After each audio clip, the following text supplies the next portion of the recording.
What's up guys, welcome back to the channel. In the last video, we said the most important thing of that video was to start it, and we didn't start it, and that was gonna be in this video. But in order to start it, we need some fuel lines. If this thing was front wheel drive, this car would have been done 2 weeks ago. Now it's like all this process of obviously we 3D scanned the car, we made a custom fuel cell, we had to wire things, we had to make a drive shaft tunnel. We had to escalating. Simple because certain things bolt on. It's not simple because you have to kind of rebuild the whole car around the all-wheel drive system so that way everything functions properly. So in the last video, we showed you the fuel cell, how I wired everything up with the Works. We did the DW 440 brushless fuel pump with a 400 lift pump. We showed the banjo fittings on the top, and I have a little 30-degree angle on here, which is kind of nice because if we had a straight, you know, obviously it would run into a lot of stuff. Whereas if you have this, you could kind of angle it to the side, put it in a spot. You could go up with it, down with it, over hoses. Look at that. You could even go down with it. Look at that. You could dip down. It's nice. So we're going to go ahead and run the fuel lines right now. So I'm going to go ahead. I'm going to show you guys. You know what these stock injectors are? 200 cc's of mist. We have the Works rail right here. It's got a couple extra ports on it. So we have 8N ORB, 8N ORB right there, 4 things on the bottom. We have 2 little ports right here. That guy's gonna go right here. One thing that I like about the Works is when they send you the injectors, they give you some super lube right there, synthetic grease with PTFE. If anybody's ever installed a set of O-rings or like injectors or anything like that, sometimes you could cut them. Like you could cut the O-ring on the injector and then you're gonna have a really bad time. Lube your injector O-rings and they'll love you.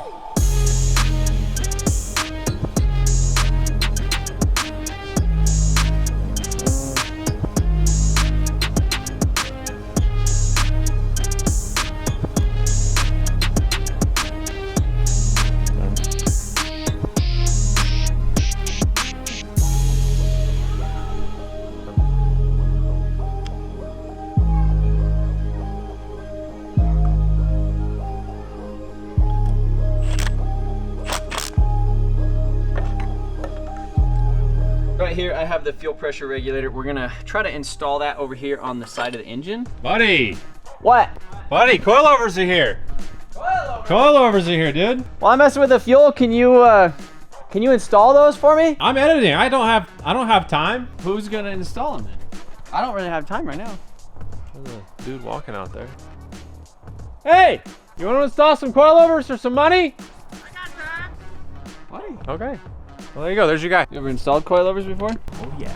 So I overnighted these Johnnies from MotionAutoPerformance.com. If you guys want a set of your own coilovers, buddy, these look nice. I mean, those are pretty good looking coilovers. Look at that. We got a little label that is the rainbow thing. Means they're authentic. Honestly, those are nice. I like the colorway. Yeah, I don't know.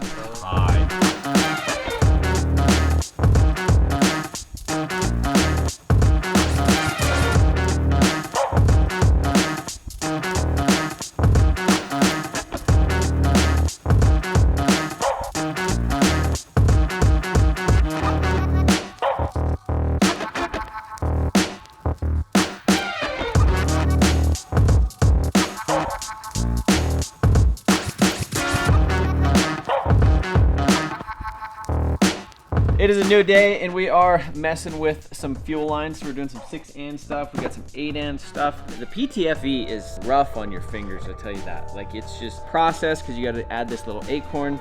So you got to get the line, you got to cut it nice, and then you got to slip this guy over it, and then you got to slip the acorn down in the thing, and then you got to shove it and then twist them together. Very good lines, but just a little bit of a process, and sometimes you hurt your fingers.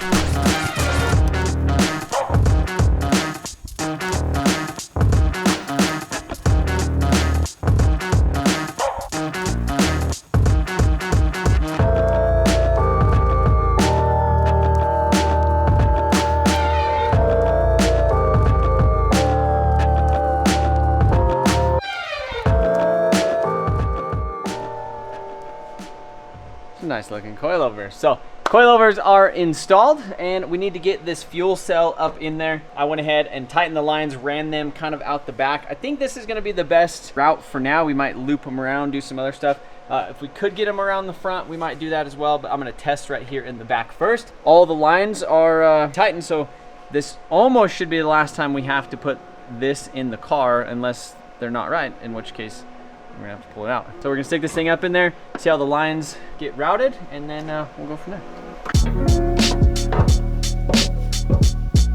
Lines going out of the back, we thought that that would be a thing, but honestly, we haven't stuffed lines up in here like this, but look at that. I think that's it. We're just gonna do that. We're gonna move the lines to the front of the tank. They're gonna loop down around here. We'll send them forward.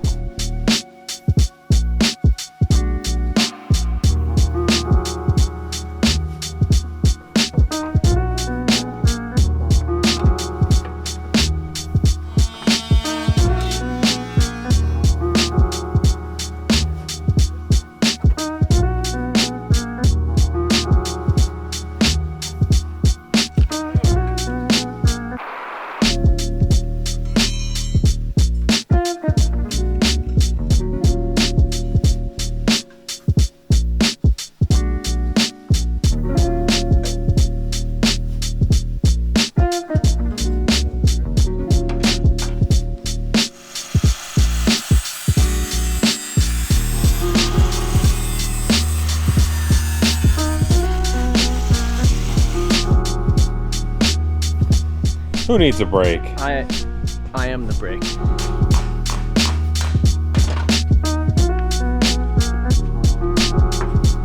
Wow.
All right, so we have a battery bracket. First, I wasn't really sure how we were gonna do this and kind of bent up 2 extra little things, but now look at that. So now, That's fire.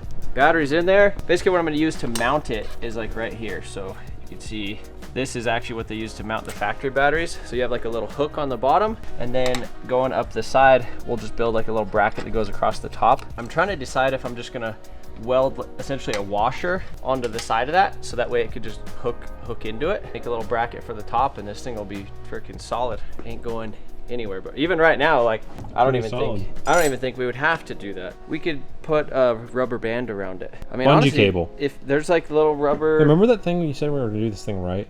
Yeah, we'll put a right hand thread rubber band on it. Right hand thread. I don't know what that is. It's a thing. Look it up. So now the battery tray is in there and locked into place. Obviously the reason that we put that there, we're moving towards starting this thing. So in order to get it started, we actually need some power. We need some power going to the ECU, but we are not actually using the factory ECU with this setup. So a very common thing is to get a Honda or K-Pro, which would just, you basically take your ECU, you send it out, you solder in a thing, and then you're able to plug a USB cable into it and then actually fully tune from there. What we actually have right here is an ECU Master EMU Black. I'm super familiar with this. This is actually the ECU that is in my Supra, the S14, and my yellow Civic. We have kind of a factory style harness. Typically when you get a full standalone ECU, you'll get some connectors like this, you'll get some pins, and you essentially cut like the wires from the factory harness and pin them in or make your own harness. ECU Master actually makes this, which is a plug and play adapter to a K20A2 harness. So literally we plug the factory ECU in right here. All of these pins essentially get jumped over to the correct places on this side, and then this plugs directly into the ECU Master right there. And the nice thing is that since this goes into the factory harness, we could actually add a couple extra things into this harness as well. So let's say if we wanted to do like nitrous or a secondary fuel pump, we have plenty of inputs and outputs right here on the ECU that we could actually do that. So we could do boost control stuff, traction control stuff, we could do flex fuel stuff, lots of things. But super stoked to be working with the ECU Master. Yet again, I've been using their ECUs literally in all my cars for the past like 3 or 4 years and 5 years. It's actually been longer than that. My Supra since day one has always been on one. So, and also nice thing about that is I'm actually a dealer at MotionAutoPerformance.com, where if you do end up purchasing anything off of there right now, you get entries to the win. So once we get everything plugged in with the ECU, obviously we're gonna load a base map, do the inputs output test to make sure that all of the harness stuff, so we'll go to like injector 1, coil 1, all of that stuff, just kind of make sure everything is safe before we actually try to fire this thing. One of the things with this ECU too is, like I said, more inputs, more outputs. We're actually gonna go ahead and trigger the fuel pump off of the ECU, the standalone ECU, so we could change some parameters with that. We'll probably actually run the the lift pump with the factory wiring, and then what we'll do is we'll do the brushless fuel pump with the hardwire kit, and then actually do the second stage triggered off of the ECU Master. I always recommend a fuel pump hardwire kit when you're doing an aftermarket turbo, especially with a bigger fuel pump. Factory fuel pump wiring, it's meant for kind of factory loads that would be on a fuel pump, whereas right now you're putting a lot bigger pump, which like with the DeechWorks 400, it will draw more amps. The 440 might draw less amps. The problem is when you hit boost, you effectively raise the fuel pressure. We have a 1-to-1 fuel pressure regulator on here. So if the base pressure is 43 pounds, if we're on 20 pounds of boost, now we have 63 pounds of fuel pressure. There's just a lot more demand on the fuel pump, and that's where you'll see, if you're running through factory wiring, you'll be doing a pull and then all of a sudden it starts breaking up or losing fuel pressure. It's because that voltage and the wiring, it just doesn't have enough to keep up. So that's why fuel pump hardwire kit. So we're gonna get that laid out and hooked up. I think after that we need a new shift knob too. Good thing DeechWorks actually makes these as well.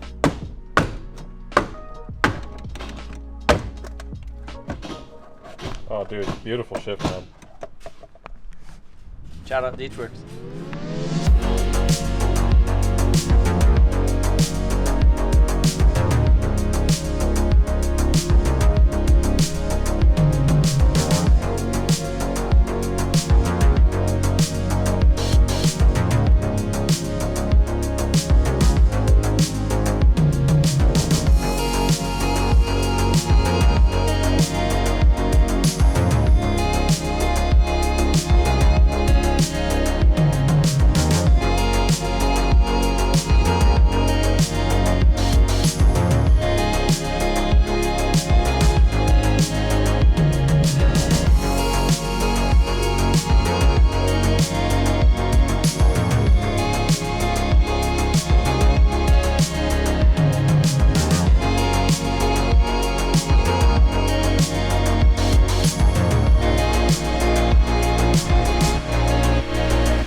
All right, so we got the injectors plugged in, we have the ECU plugged in, we have pretty much everything hooked up, plugged in that we need, all the basics at least, in order to at least start testing this thing, making sure it's good. We went ahead and put some fuel in the fuel cell and it's not leaking, which is really good. Now all there is to pretty much load a base file or a base tune into the ECU. When you do get a brand new standalone ECU, it's literally blank. There's nothing on it, so like plug stuff in, if you turn the key, nothing happens, no fuel pump turns on, nothing happens. There's not a base file on it. So what you do, come over here to ECUmasterusa.com, click on base map, pinouts, and product manuals. Come over here to the Honda Acura tab. You download 04K20 EMU Black, click that, hit download, then you come over here into this, open it up in your downloads file.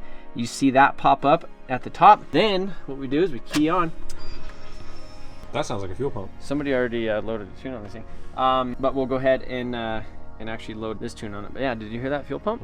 So project is uploaded. See this little black thing in the corner that says make tables permanent? So that literally loads everything onto the ECU. So now that we have kind of the base setup in here, the ECU has a built-in map sensor, so obviously you have to run a vacuum line to that. You get rid of your factory map sensor. It has an intake air temp stuff, which that is showing right here. IAT is at 77, coolant is at 75 degrees, map is 12 PSI, which is basically atmospheric right now.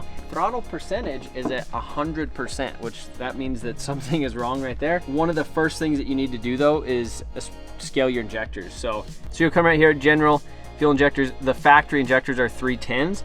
The ones that we have right here are DeechWorks 1500 cc's.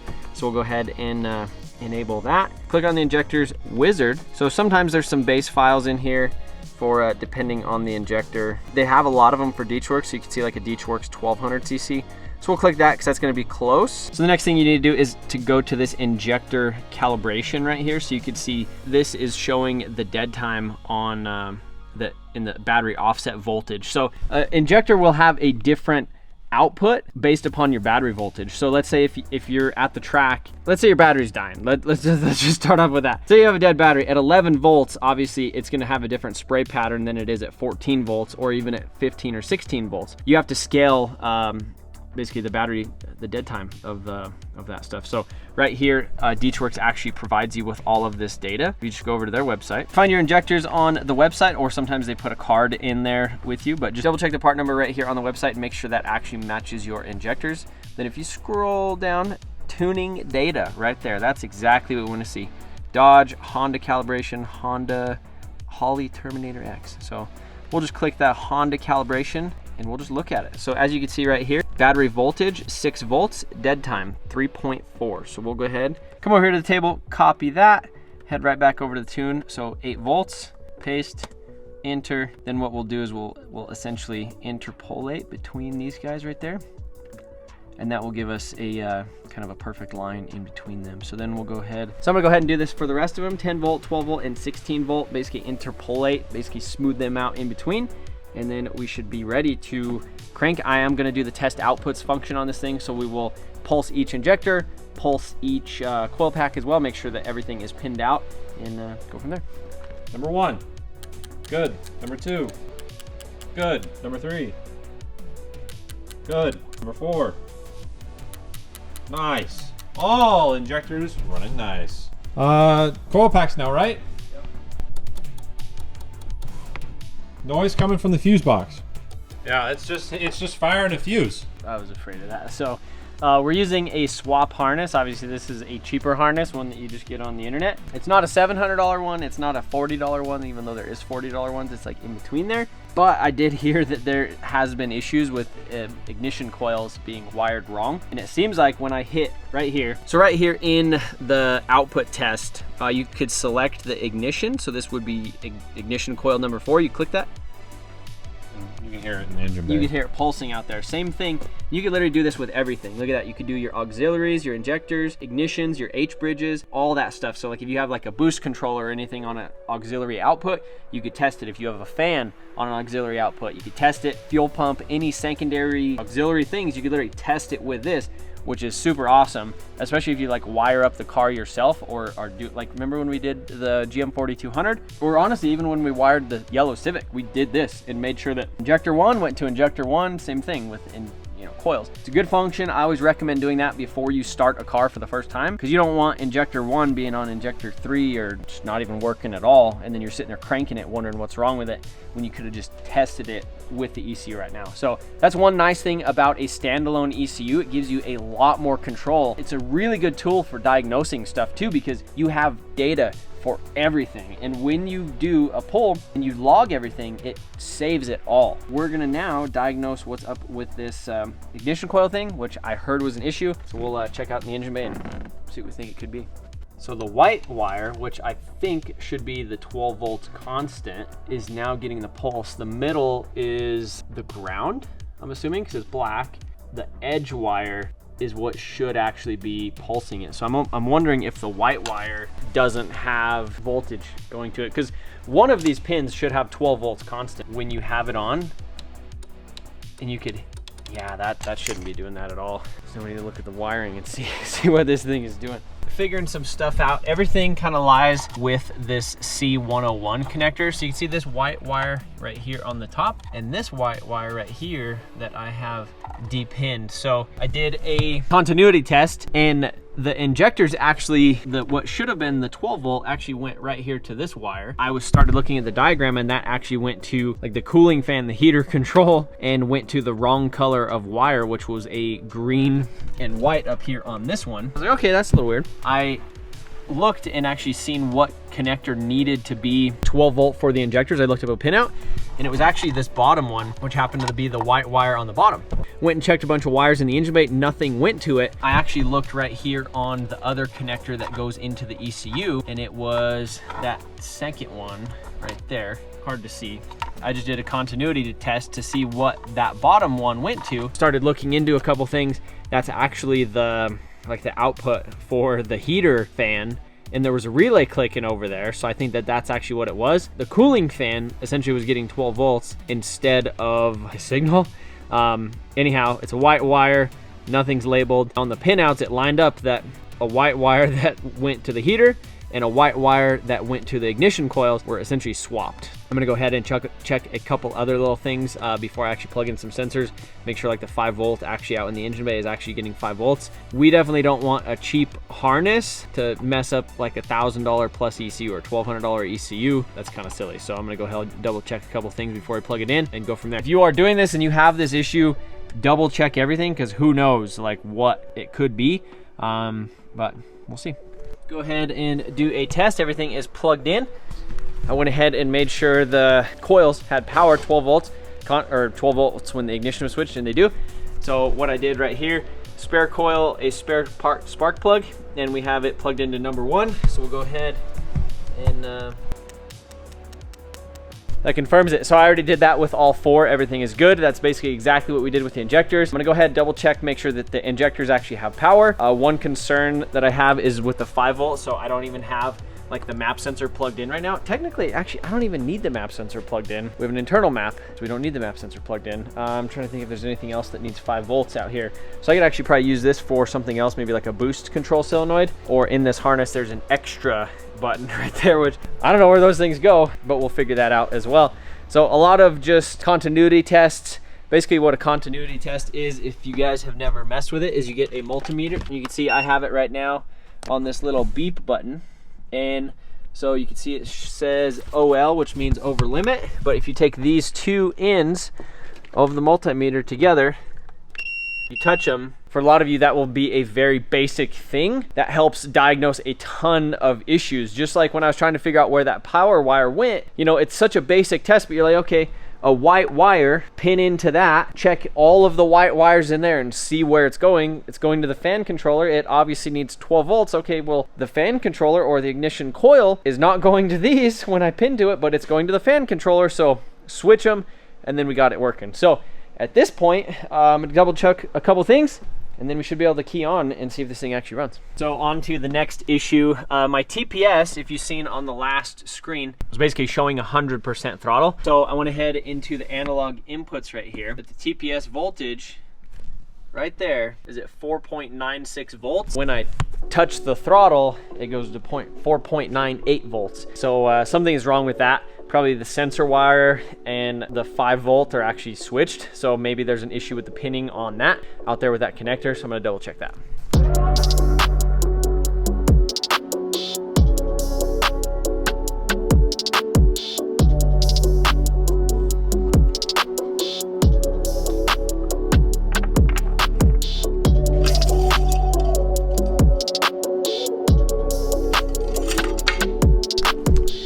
All right, so I think everything should be good to go ahead and attempt to crank it. Actually, first we need to check for fuel pressure and make sure it ain't leaking anywhere. All right, so let's see what the fuel pressure does. I guess I gotta key it on. Oh, we got a little fuel pressure right there. So we're gonna go ahead and back off the fuel pressure regulator a little bit to about 40. That's right where we want it. Honestly, I don't even know if this thing is gonna crank, but no fuel leaks, nothing that we could see, so. Nope. No crank, which I was slightly concerned with because there's a different wire that's going to it. It's not getting power when we're cranking it. You can see with this different harness, just a couple things are slightly different. And one of the main one, you can see right there, this actually goes into the factory start like charge harness. So this goes to the alternator, but we skipped the alternator and plugged it directly into it because this harness is for like a Civic, not an RSX, but the RSX has its own little like alternator jumper and starter jumper right there to where you could they're just kind of out of the way. So I have it plugged in directly to that, but it seems like we are not getting a starter signal jump thing. So I'm gonna check the pin out and see if I need to swap a wire for that, and then go from there. All right, so we are doing the next best thing other than figuring out the starter wire. So something with it is not triggering the starter relay and actually giving it 12 volts. It's actually pinned to the right thing. So we just went ahead, ran a little jumper thing right there. Key is on, ignition is on. Smells like fuel. Let me set this thing down. We'll give it a little rev and see what it does.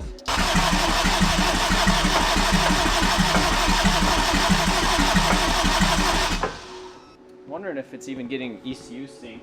TPS was at 100% because I still haven't figured that out yet, so we'll test this, see what it does.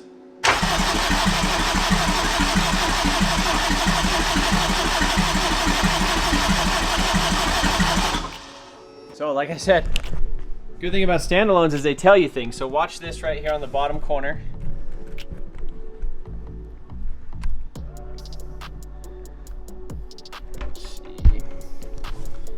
See how it says it's green, which means it's connected, the ECU is connected.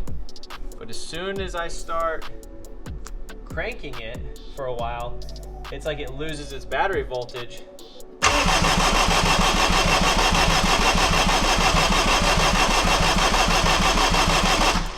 Look at that. So literally, I think probably the fuse that I have tapped into for the ECU, it's losing its 12 volt as it's cranking, which is basically turning off the ECU. So why would it fire the injectors or spark or do anything like it's supposed to? I don't know about this. All right, so popped it into a different fuse. I think my laptop just died. I hope it didn't just die. I have the charger at my house for my laptop. And now this, look at that. Laptop died. See what happens.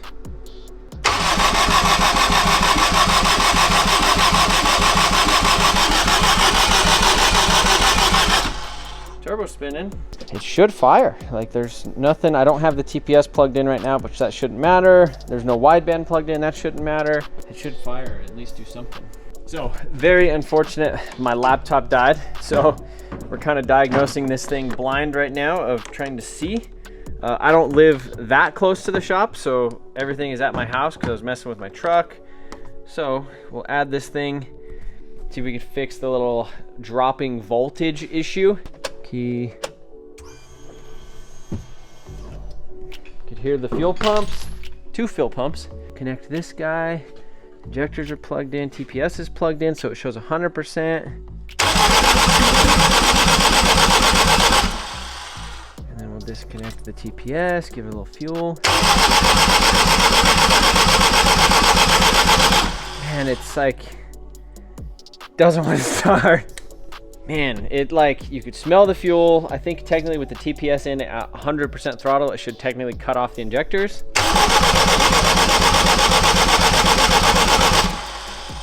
I don't know. It's like, do I go home? It's already 10 o'clock at night on Saturday, and we haven't had a video for you guys in a while. Felt like everything, the progress with this thing was just super slow. You know, when we went to make the fuel lines, I didn't have the AWD PTFE line, so we were, you know, down about a day for that. Ordering things, like we have the stuff for the carrier bearings for the drive shaft. We thought we were gonna be able to make the viscous coupler and all that stuff work. It turns out we had to order some other stuff for it. So we have all of the stuff for the drive shaft over here in the box. So we have these, the adapters, the clutch plates and everything for the back. I just feel like everything with this car has just been so slow. I thought it was gonna run 2 weeks ago, you know? I thought it was gonna run when Garrett was here. Obviously we got some other stuff going on in the shop, but I really wanted this thing to start for you guys in this video. But as of this time, I think it could be something with potentially like maybe adjusting the cam gear or the firing tooth offset with that, which I cannot do that with my laptop being dead. And I also can't do that with the timing light not firing. So in order to get a timing light to fire, it won't fire off of this thing. You have to have like a spark plug that jumps down in there to where you could connect the timing light to it. Because I was even looking at that to see if, you know, if it was actually firing at TDC or 16 degrees TDC. Didn't work. So I thought we were gonna start this video, and I didn't think anything would get in the way of us starting it other than it just not starting. But Battery tray turned out pretty good. I guess this thing's gonna start in the next video, guys. Appreciate you watching. Let me know what you think it is. We should have it fixed, but if not, then I'm gonna quit YouTube. See you guys later.